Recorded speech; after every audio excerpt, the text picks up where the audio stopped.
안녕하세요. 네, 오늘은 이제 구독자분들을 위해서 제가 대신 물어보는 코너를 만들었어요. 제가 이제부터 여러 가지 질문을 드릴 텐데 편하게 답변을 해주시면 되십니다.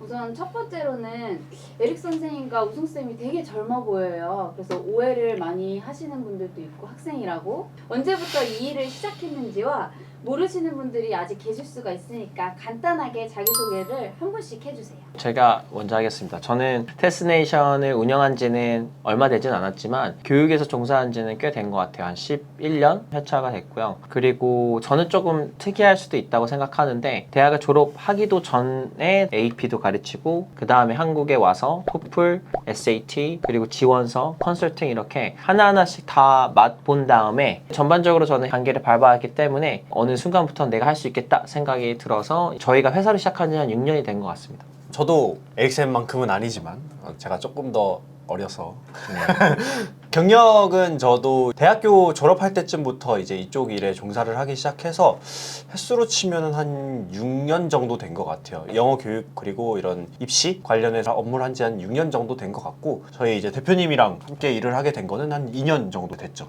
그러면 우선은 해외 입시 컨설팅이라고 하면 정확히 어떤 걸 도와주는 걸까요? 정말 미국 대학 입시를 도와주는데 보편적으로 말씀드리면 9, 10, 11, 12학년 학생들을 저희가 만나서 멘토링하고 어떻게 개선하고 더 성장하고 이것들을 이제 저희가 선생님으로서 중간중간에 계속 개입을 하면서 같이 이렇게 미국 대학 입시 지원서를 쓸 때 최대한 노력을 같이 해서 입시까지 도움을 주는 그런 서비스라고 생각하시면 됩니다. 그러면 아까 9학년 때부터 시작하신다고 했는데 그러면 9학년 때부터 컨설팅을 받는 게 좋은 걸까요? 컨설팅하는 업체마다 좀 다를 것 같아요. 대부분은 9학년 학생도 되게 이르다고 하는 회사도 있고 혹은 정말 10, 11학년만 받는 회사도 있어요. 근데 저희는 9학년보다도 전에도 받습니다. 네. 그래서 프리 컨설팅이라는 게 있는데 한번 소개시켜 주시죠. 저희가 원래 작년까지는 없었죠. 작년까지는 이제 컨설팅을 9학년부터 진행을 했는데 아무래도 7학년이나 6학년 때부터 준비를 하면은 더 좋은 게 있는 게 사실이기 때문에 프리 컨설팅을 진행을 하고 있고요. 6학년, 7학년, 8학년 요 단계에서는 이 컨설팅을 받기 전에 좀 더 확실하게 컨설팅을 받았을 때 시너지를 낼 수 있도록 좀 준비를 해줄 수 있는 과정을 또 진행하고 있습니다. 심플하게 생각하면 AP 캘큘러스 BC를 듣기 전에 프리칼이나 칼을 듣잖아요. 그쵸. 딱 그렇게 그런 생각하시면. 스테이지라고 생각하시면 될 것 같아요. 그렇게 이해하시면 좀 학생분들도 학부모님들도 이해하시기 편하실 것 같아요. 그러면 굉장히 많이 물어보시는 질문 중 하나인데요. 9학년, 10학년 이런 11학년 때 컨설팅을 따로 안 하고 딱 12학년 때 지원서 작업만 해도 되냐고 물어보시는 분들이 있어요. 그럴 경우에는 혹시 큰 차이가 어떤 이점이 있나요? 이거 솔직히 근데 상관은 없는데 문제는 이것도 컨설팅 업체마다 좀 다르겠지만 저희 같은 경우에는 저희랑 컨설팅 했던 친구들한테 먼저 저희는 그 스페이스를 주기 때문에 저희가 지원서를 이제 많이 받지 않죠. 팩토리처럼 도장 찍어가지고 아니면 뭐 만들어서 이렇게 찍어내서 내는 게 아니잖아요. 정말 어떤 느낌이냐면 공장에서 뭐 에르메스를 만드는 그 장인이 손 한 땀 한 땀 흘려가지고 만드는 그런 가죽처럼 저희의 지원서 과정이 그런 정말 많은 시간과 노력과 이것저것 그러니까 시도도 많이 하잖아요. 학생들이랑 얘기도 많이 하고 그러니까 애초에 스페이스가 많이 없습니다. 그렇기 때문에 만약에 외부 학생 혹은 이제 전 지원서만 봐주세요 라고 했을 때는 저 같은 경우에는 저희 학생들이 다 찼다고 하면 이 학생들이 어느 정도가 다 진행이 되고 나서 내가 한두 명 더 받을 수 있겠습니다 라고 제가 저희 실장님한테 말씀을 드리면 이제 대기했던 분들이 들어오시는 경우도 있습니다. 근데 보편적으로는 제가 그냥 알기로는 대부분의 다른 컨설팅이나 혹은 다른 곳은 그냥 하면은 되는 걸로 알고 있어요. 물어보기만 하면 되는 걸로 알고 있습니다. 근데 저희는 조금 까다로운 것 같아요. 왜 그러냐면 애초에 저는 이 친구가 컨설팅을 받는 것 자체가 저희는 어쨌든 더 좋은 학교를 가기 위해서인 거잖아요. 그러니까 혼자 하는 거랑 우리랑 하는 거랑의 차이가 확연하게 있긴 있어야 돼요. 그러니까 확실한 그런 차이는 있어야 돼서 그게 시간일 수도 있고 이 친구가 지금 했던 것들의 레주메가 될 수도 있고 그건 잘 모르겠지만 대충 그렇습니다. 어느 분께서는 이제 궁금하신 게 컨설팅이 지원서라고 생각하시는 분들이 되게 많아요. 그렇죠. 저희는 컨설팅 따로 지원서 따로를 알고 있는데 이거를 조금 명확하게 설명을 해주실 수 있으실까요? 완전 다르죠. 컨설팅이라고 우리가 정의를 했을 때는 제가 항상 얘기를 하지만 시그니처 프로그램이라든지 아니면 EC. 이제 EC 그리고 학교 안에서의 모든 질문의 질의응답 그리고 이 친구가 예를 들어 스템이다, 휴머니티다, 인트로디스플레이다, 뭐다 이렇게 했을 때 그것들의 가장 최적화된 이 친구의 지금 당장의 상황에서의 솔루션이 있을 거 아니에요. 근데 그 솔루션 안에서도 되게 애매한 문제들이 많아요. 예를 들어 저희 카운슬러를 아트 선생님을 해야 될까요? 이 선생님을 해야 될까요? 제 코스를 이렇게 해야 될까요? 저렇게 해야 될까요? 제가 수석 졸업을 해야 될까요? 말까요? 엄청나단 말이에요.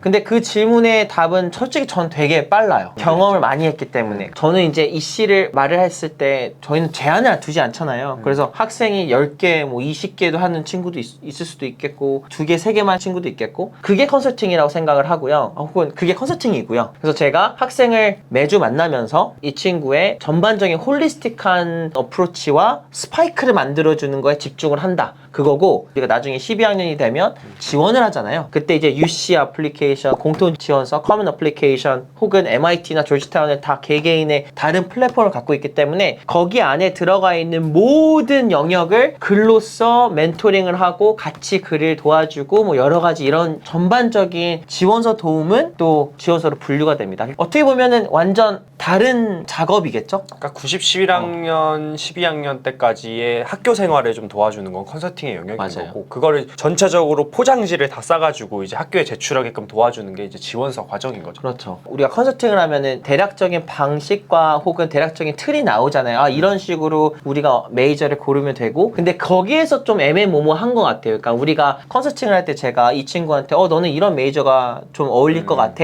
그리고 이런 식으로 좀 준비하면 나중에 서플리멘터리나 이런 것들이 좀 준비가 될 거야. 근데 지원서의 가장 큰 시간에 할애되는 섹션이 뭘까요? 에세이잖아요. 서플리멘터리 에세이는 60개, 70개, 되게 많은 친구들은 막 80개도 있어요. 그리고 거기 안에 우리가 어떤 서플리멘터리 매터리얼을 넣었는데 우리 포트폴리오 작업 아시죠? 그렇죠. 아티스트 스테이트먼트 다 써야 되고 이거 정보 글이 되게 많습니다. 네, 그게 지원서라고 생각하시면 돼요. 그러니까 엄연히 다르긴 하죠. 근데 큰 틀에서 보면 되게 비슷할 수도 있고요. 그러면 혹시 컨설팅이 꼭 필요할까요? 있으면 좋다라고 무조건 생각을 하긴 하는 것 같아요. 그러니까 무조건 필요하다라고는 얘기할 수 없지만 사실 있어서 이득을 볼 수 있는 부분이 명확한 거는 맞는 것 같아요. 제가 이제 수업을 할 때도 항상 되게 많이 하는 얘기인데 방향을 내가 알고 가는 거랑 아예 어디로 갈지도 모르고 가는 거랑 이제 도착지에 갔을 때 그 걸리는 시간이 다른데 컨설팅이라는 게 어떻게 보면 그 시간을 좀 줄여주는 역할인 것 같아요. 저희가 그 길을 어떻게 하면 좀 빨리 갈 수 있는지 어떻게 가면 좀 효율적으로 갈 수 있는지를 알려주다 보니까 그러한 측면에서는 분명히 도움이 되는 것 같고 근데 또 도움이 무조건 필요하다라고 할 수 없는 게 어떤 친구들은 알아서 자기 길 잘 찾아서 가는 친구들도 있잖아요. 그런 친구들도 있어서 저는 있으면 좋다. 방향을 잘 못 잡을 수도 있으니까 학생은 더더욱 그럴 수 있으니까.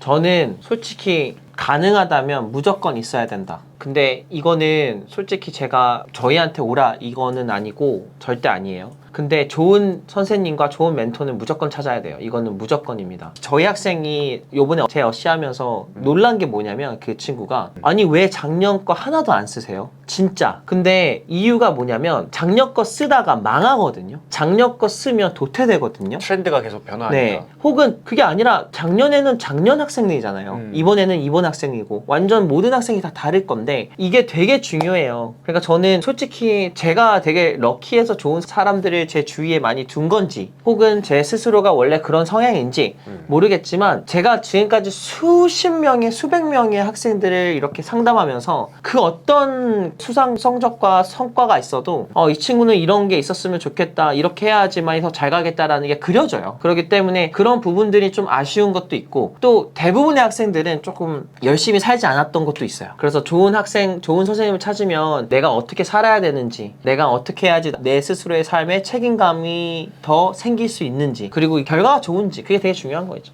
네, 마지막 질문 드릴게요. 두 분이 교육 쪽에 이렇게 오래 계시면서 학생들을 많이 지도해주고 계신데요. 두 분만의 유니크한 비전이 있으실까요? 저 비전은 대한민국에서 가장 큰 건물을 사서 네네. 그 건물이 내가 생각하는 그 교육의 이야기를 담았으면 좋겠어요. 그게 무슨 말이냐면 저를 잘 모르는 사람들은 저에 대해서 되게 오해를 많이 할 수도 있는데 제가 생각하기에는 모든 사람들이 대부분은 굉장히 강하거든요. 남자 여자 다 상관없이. 근데 이 강하다라는 거를 좀 빨리 깨우쳤으면 좋겠는데, 그 강하다라는 거는 어떻게 보면 자신감이거든요. 생각해보면 강하다, 그게 뭐 physically 강할 수도 있지만 정말 mentally 강하다. 전 되게 강한 친구들이, 강한 사람들이 전 성공한다고 생각하고, 이 비전이 조금 포지티브한 곳에 좀 꽂혀 있으면 되게 좋은 일들을 많이 할 수 있다고 생각이 들어요. 그래서 자신감을 갖게 하는 게 제 목표고, 제 비전이 하나 있어요. 그게 뭐냐면, 모든 우리 학생들이 일어났을 때 딱 그 다음날, 그러니까 내가 일어났을 때 딱 뭔가 익사이팅 했으면 좋겠다라는 게 제 비전이거든요. 그게 가장 제가 지금 퍼스하고 있는 제 드림이고 제 비전이고, 왜냐면 제가 그러거든요. 저는 항상 뭔가를 만들고 뭔가를 골을 세우고, 그 골이 막 말이 안 돼도 그 당시에는 이거를 플래닝을 천천히 잘하면은 무조건 잡을 수 있는 골들이긴 하거든요.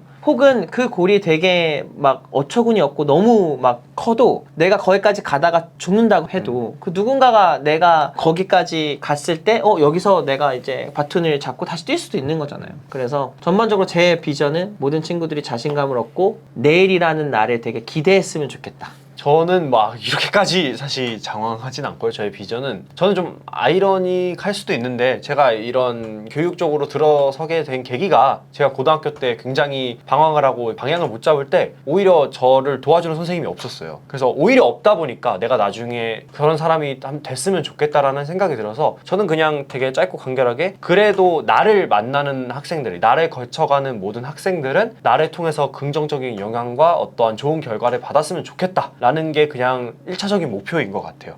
그래서 어떤 원대한 꿈을 가진다기보다는, 저랑 딱 만나고 나서는 나를 그래도 만났으니까, 그러니까 한 번 만날 수도 있잖아요. 저희는 이제 한 번 수업을 할 수도 있는데, 한 번이라도 만났으면은 긍정적인 영향과 책임감이라는 것을 좀 배웠으면 좋겠다. 이거는 완전 공통인 것 같아요, 나랑. 저도 가끔 상담하다가 무슨 말을 하냐면, 대표님 저 계속 할 건데 왜 마치 마지막처럼 얘기하세요? 막 이런 얘기 하거든요. 수도 있죠. 근데 저는 마지막처럼 얘기하는 이유가 왜 그러냐면, 혹시라도 그냥 어떤 이유가 있을 수도 있는 거잖아요. 금전적인 이유가 있을 수도 그쵸. 있고, 시간적인 이유, 여러 가지로 어떤 이유가 있기 때문에, 그때 만약에 내가 이런 말들을 안 한다라고 하면 진짜 후회하거든요. 그래서 막 우리가 SAT를 할 때도 저희한테는 좋지 않지만 학생한테는 너무 좋은 게 뭐냐면, 우리가 1시간 가르치고 30분 무슨 얘기예요? 비전과 막 너가 어떻게 해야 되는지, 너가 어떻게 해야 되는지, 뭐가 문제인지, 이게 습관이나 삶에 대해서 얘기하잖아요. 그쵸. 그냥 이런 부분들이 절대적으로 지금 우리 학생한테 필요하다고 생각이 듭니다. 너무 필요한 것 같아요. 저희 막 그럴 때 많잖아요. 수업 끝났고, 야 수업은 끝났어, 됐어, 수업은 그만할게, 다 치우고 얘기 좀 해보자, 이렇게 하는 경우가 좀 있는 것 같아요. 근데 어쩔 수 없어요. 그래서 제가 항상 얘기해요. 지원생 때 항상 무슨 말이 아니면, 미안한데 진짜 너보다 훨씬 더 힘든 친구도 많긴 해. 근데 이런 친구들이 너랑 비슷하게 성과를 냈다고 치면 정말 그 친구들이 훨씬 더 멋있어 보여. 그렇기 때문에 이 성숙함과 책임감은 어떤 나이에 와야 되는 건 아니긴 해요. 지금에도 와도 된다. 저희가 갖고 있는 공통적인 고리인 것 같아요. 그렇죠. 그리고 제가 너무 이런 말을 많이 하니까 우성쌤도 이런 말을 또 하게 되고, 그렇죠, 또 우성쌤의 이야기도 제가 또 하게 되고, 그래서 저희는 베스트 콤보 아닐까요? 네, 오늘까지는 이렇게 질문에 대한 답을 한번 들어봤고요. 저희가 질문을 준비한 게 100가지가 넘어요. 100가지요? 네. 그래서 다음 시간에도 지원서랑 컨설팅에 대해서 조금 더 저희가 물어볼 게 많아서 다음 시간에 이어서 하도록 하겠습니다. 두 분 감사합니다. 네, 감사합니다.